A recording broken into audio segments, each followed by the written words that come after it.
The bright lights from the stage in Central Park hit the crowd hard as fancy suits and sparkling dresses shift in their seats. A small girl in a worn thrift store coat steps right up and grabs the sleeve of the tall man giving his speech. Cameras flash everywhere, and the whole place goes quiet. "My mom works so hard, but her boss won't pay her," the girl said. "Before we go further, don't forget to like, subscribe, and share." Now, let's continue. What would you do if your own kid stood up in front of strangers and begged for help like that? Would you freeze or jump in? The girl's voice shakes just a little, but her green eyes stay locked on the man. He kneels down fast, his expensive shoes scraping the wooden stage floor. The smell of fresh-cut grass and expensive perfume fills the air, while the wind rustles the trees nearby. The people in the front row lean forward, phones already recording. The man's steel-gray eyes lock on her face, and his hand gently touches her shoulder. "What's your name, kid?" he asks, voice low and steady like he's trying to keep control. She answers clear, "Novocaine. My mom's Vesper." The words hit him like a punch. His face goes pale right there under the lights. His breath catches, and his shoulders tighten up. The team behind him starts typing fast on tablets, checking records in seconds. Hospital dates match. A quick photo pops up showing the same eyes and the same stubborn chin. The crowd murmurs louder now, whispers spreading like fire through the seats. He feels his heart pound against his ribs, the cool night air suddenly too heavy on his skin. Why does that name slam into him so hard? The little girl stands there waiting, her small coat brushing his knee, and everyone watches to see what comes next. The memory flashes back sharp and clear to that same charity gala years earlier. Vesper Kane walks through the crowd at 24, her simple black dress hugging her frame as she coordinates volunteers with quick steps. The sound of live music mixes with clinking glasses and laughter from tables full of rich guests. She spots him across the room, tall and commanding in his tailored suit, eyes scanning the event like he owns every detail. Their first real talk starts when she hands him a program and he smiles for the first time all night. "You argue funding formulas like you've got skin in the game," he says, voice warm and deep. They end up on a quiet bench later that night, city lights twinkling in the distance. And he tells her about building his tech company from nothing after his parents lost everything to greedy deals. She shares her double shifts and student loans, the way Brooklyn rent eats every extra dollar. His hand brushes hers, and the touch sends warmth up her arm. Weekends in the Hamptons follow fast, waves crashing on the shore while they walk barefoot on cool sand. "You make me want to tear down the walls I built," he says one stormy evening, pulling her close as rain taps the windows and thunder rolls over the water. She believes every word, her heart racing with hope she never felt before. But pressure builds in his boardroom calls, voices on speakerphone pushing for bigger moves. His smile fades a bit each time he checks his phone. She feels the shift in his touch, the way his shoulders stiffen when she asks what's wrong. As one night, he stares out at the ocean too long, the salt air thick around them. A ruthless voice keeps calling him from the shadows, planting doubts that grow heavier every day. The poison starts with a late-night meeting in a glass-walled office high above Manhattan. Harlan Graves leans back in his leather chair, silver hair slick under the lights, his dead fish eyes fixed on the younger man across the desk. "She'll drag you down," he says with that cold sneer, the words cutting through the hum of the city traffic below. "Marry into the Harrington family instead. The merger locks in Europe. Love is a luxury for men like us. Empires don't get built on it."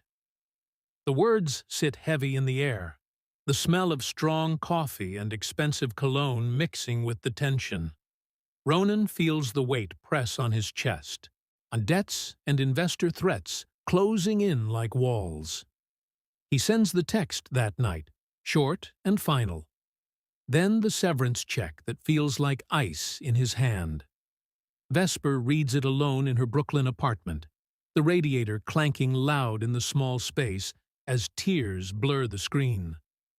2 weeks later, she stands in a clinic bathroom, the fluorescent lights buzzing overhead, and the positive test shaking in her fingers. The city noise outside fades to nothing while her world spins. She never tells him. The birth comes during a heavy snowstorm, the hospital hallway cold and echoing with beeps and distant voices. Nova's tiny cry breaks through everything, small hands reaching out in the sterile room. Vesper holds her close, the blanket soft against her skin, and whispers a promise right there. Yet this child will never know the cost of a man's regret. The vow hangs in the air as snow taps the window, and the future feels heavier than ever. 7 years roll by in the same cramped Brooklyn walk-up, peeling paint on the walls, and the radiator still clanking its guilty rhythm. Vesper raises Nova with second-hand furniture and careful budgeting. The smell of cheap coffee and medicine always in the air. Asthma attacks hit hard some nights, the little girl wheezing in her bed while Vesper rubs her back and counts every breath. Eviction notices pile on the door, paper edges curling from the damp.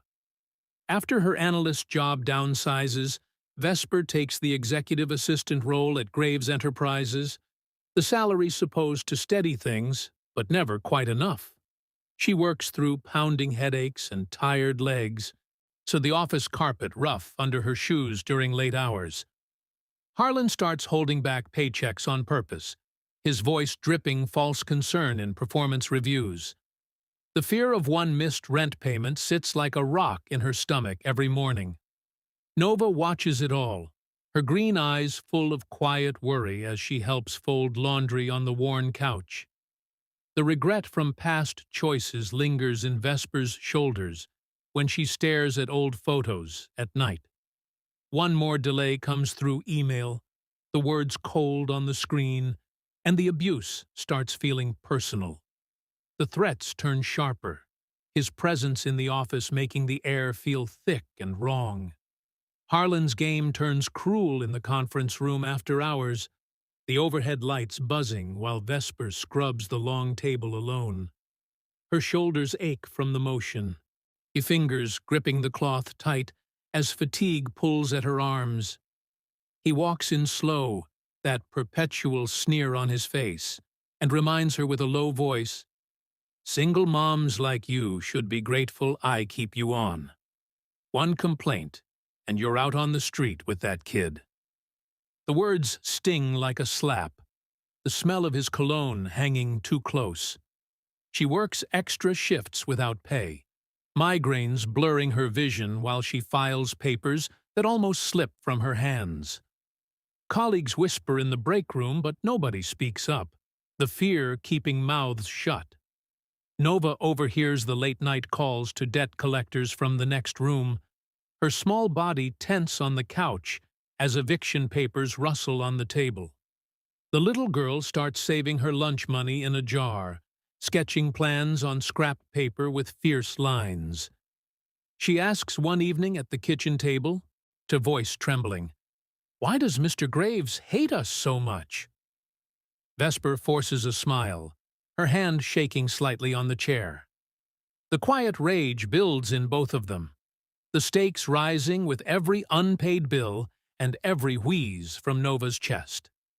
The little girl decides she cannot wait anymore and starts plotting her own move against the monster who controls their world. Nova sits at the small kitchen table in their Brooklyn walk-up, the overhead bulb casting warm yellow light on her curly dark hair. She pushes aside her half-eaten sandwich and pulls out a crumpled piece of paper from her backpack. Her small fingers move fast, sketching sharp lines of a plan while the smell of leftover soup lingers in the air. Her mom's tired footsteps echo from the hallway as Vesper drops her bag by the door. Nova looks up, her green eyes steady but full of fire. "Why does Mr. Graves hate us so much?" she asks, voice trembling just enough to show the worry she tries to hide. Vesper forces a smile, her hand resting on the back of the chair, fingers gripping tight. She sits down slowly, the wooden seat creaking under her weight. Nova doesn't wait for a full answer. She slides the sketch across the table, her lunch money jar clinking beside it. "I'm saving this. We can't keep waiting, Mom. I'm gonna make him listen." The little girl's shoulders square up, her protectiveness cutting through the quiet room like a spark. Vesper's chest tightens at the sight, the weight of every unpaid bill pressing down harder. Outside, rain starts tapping the window, matching the fast beat of Nova's heart. She folds the paper and tucks it into her coat pocket, already thinking about the big fundraiser flyer she spotted in her mom's bag earlier that day. Her mind races with one clear goal. She slips out the next afternoon from after school, heart pounding, as she heads straight toward the crowded stage in Central Park. What would you do if your 11-year-old kid decided to fight the system alone? Nova marches right up to the stage at the Children's Health fundraiser, her thrift store coat brushing against the fancy suits in the front row. The tall man finishes his speech on corporate responsibility, his voice booming through the speakers while cameras click all around. She tugs his sleeve hard, standing tall even though her knees feel shaky. "My mom works so hard, but her boss won't pay her," she says, words steady but cracking at the edges. She never complains. "Oh, but we're gonna lose our home. Please. You're rich. Can't you make it right?" The crowd hushes fast, the sound of shifting seats and whispers filling the open air. Ronan looks down at her, his steel-gray eyes widening as the name hits him. "Nova Kane, my mom's Vesper." His team jumps into action behind the stage, fingers flying over tablets to pull hospital records and old photos. The match hits like lightning in his chest, his breath catching sharp while the cool evening breeze whips around them. Those green eyes staring back at him are his own.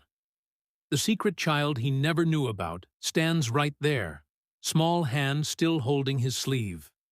Regret floods in fast, the missed years crashing down on him like a wave. He kneels lower, voice dropping so only she hears the first promise. But inside, his mind already turns to the investigation. He knows he must start the minute this event ends. The whole park seems to hold its breath, waiting for his next move. How would you feel if a child you never met suddenly stood in front of you with eyes just like yours? Ronan's private team works through the night in his downtown office, screens glowing blue while papers stack high on the desk. They dig deep and uncover every hidden detail. The intercepted emails from Vesper years ago, the personal grudge Harlan held because she turned him down flat. Millions in stolen wages from workers just like her sit exposed in the files, the numbers cold and clear under the desk lamp. Ronan stands by the window, city lights blurring below as his hands clench into fists. And the pain of 7 lost birthdays and every asthma attack Nova suffered alone hits him hard, his shoulders dropping under the weight. "I chose the Empire over them," he says quietly to the empty room, voice rough with the truth. Fury builds fast, pushing him to make the call that starts the takeover plan. He decides right there that Graves Enterprises has to fall, no matter the cost or the headlines it will create. The clock on the wall ticks louder in the silence, counting down the hours until the surprise stock move goes live. His team confirms every piece of proof, ready to strike at the emergency meeting the next day. But one final question hangs in the air as he grabs his coat and heads for the door. Would you burn down everything you built to fix a mistake this big? The shareholder meeting explodes into chaos the next morning, a bright conference room lights shining down as Ronan stands at the head of the long table. He hits the button that freezes every screen with the proof of Harlan's crimes, the embezzlement, the harassment, the wages stolen from single moms just trying to survive. This man preyed on the vulnerable while he preached success, Ronan says, voice steady but eyes burning. Security moves in quick, grabbing Harlan by the arms while his face twists in humiliated rage. The room erupts with shouts and applause as Ronan announces full back pay plus extra penalties for every employee. Cameras roll live, capturing the moment Harlan gets dragged out, his silver hair messy and his sneer finally gone. Ronan grabs Nova's small hand right there in front of everyone, the little girl's fingers squeezing back tight. They slip out together, the city streets rushing past the car windows as they head straight to the Brooklyn walk-up. The tension in the car feels thick, the smell of leather seats mixing with the fast beat of anticipation. Vesper's door stands just ahead, and Ronan knows the real conversation is about to break everything open. Can justice really come this fast and this public? Ronan and Nova stand at the door of the old Brooklyn walk-up, the familiar radiator clank echoing from inside as Vesper opens it slow. Her uniform still carries the stain from another long shift, her eyes tired but widening fast at the sight of them both. Tears come quick, accusations spilling out in a rush while her hands shake at her sides. "You left me pregnant and alone," she whispers, voice breaking with years of held-in pain. Ronan drops to one knee on the worn step, and not with a ring, but with the full truth. "Nova is mine, our second chance from fate. Love like ours was always worth the cost. Let me prove it." He tells her about the takeover, the wiped debts, the trust fund already set for Nova's health and school. Vesper's walls crack right there, joy mixing with the exhaustion as Nova wraps her arms around them both. Later that evening, Harlan tries one last desperate smear, with old photos leaked online, but the public turns fast, millions rallying with support. Ronan steps up to the City Hall steps, under bright lights, and proposes on live television, vowing to tear down every unfair system he once helped build. "Real love isn't cheap," he tells the cameras. "It costs regret, redemption, and the courage to fight for what matters." The family finally stands whole, and the city lights shining down like a new beginning. Betrayal cuts deep, but real love and one brave girl can rewrite everything. What lesson will you carry from this story? Comment below and share with someone who needs to hear it today. And don't forget to subscribe. See you in the next one.